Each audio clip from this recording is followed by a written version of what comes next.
Welcome to our channel కర్మ voice. ఈరోజు నేను ఇన్స్టాలో ఒక పోస్ట్ చూసా. After that day he never disturbed her again. అంటే ఆ రోజు తర్వాత ఆ అమ్మాయిని మళ్ళీ ఆడు డిస్టర్బ్ చేయలేదని. ఈరోజు నేను చెప్పాలనుకుంటున్న టాపిక్ ఏంటంటే the efforts men puts in to love. నాకు ఒక బెస్ట్ ఫ్రెండ్ ఉన్నాడు.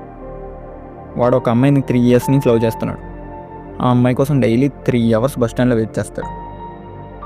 ఇలా డైలీ వెయిట్ చేస్తూ ఉంటే ఒకరోజు అడిగే అనిపించింది, ఆ అమ్మాయి ఏమైనా ఇబ్బందిగా ఫీల్ అవుతుందా అని. వెంటనే అమ్మాయికి మెసేజ్ చేశాడు, ఒకసారి కాల్ చేయి, నీ అర్జెంట్గా ఒక విషయం చెప్పాలి అని. తను కాల్ చేసింది, డైలీ నేను బస్ స్టాండ్లో నీ కోసం వెయిట్ చేస్తుంటే నువ్వు ఏమైనా ఇబ్బందిగా ఫీల్ అవుతున్నావేమో అనిపిస్తుంది. అందుకే రేపటి నుంచి నీ కోసం వెయిట్ చేయను, రేపటి నుంచి నీకు కనబడను. రేపు పొద్దున్న నేను లైఫ్లో సెటిల్ అయిన తర్వాత మీ ఇంటికి వచ్చి నేను పెళ్ళి చేసుకుంటా అని అడుగుతా అని చెప్పాడు. అప్పుడు ఆ అమ్మాయి ఏమందంటే, నువ్వు నాకు నచ్చలేదు, 3 years నుంచి నువ్వు నన్ను టార్చర్ చేస్తున్నావు, ప్లీజ్ మళ్ళీ నువ్వు నాకు కనబడకు. ఆ రోజు నుంచి ఆడు మళ్ళీ ఆ అమ్మాయి వెనకాల పడలేదు, ఆ అమ్మాయిని డిస్టర్బ్ చేయలేదు. కానీ ఆడు 3 years నుంచి డైలీ 3 hours వెయిట్ చేసేవాడు. కానీ లాస్ట్లో అది టార్చర్లా మిగిలిపోయింది.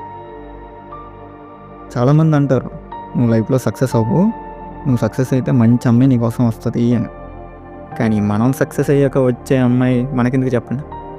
మన సక్సెస్ జర్నీలో పార్ట్ అయ్యేవాళ్ళు కదా మనకు కావాల్సింది. మా కంటెంట్ కానీ నచ్చితే మా ఛానల్ సబ్స్క్రైబ్ చేయండి. మీకు ఎలాంటి కంటెంట్ కావాలంటే మా ఛానల్లో ఆల్రెడీ కొన్ని వీడియోస్ ఉన్నాయి, అవి కూడా చూసేయండి.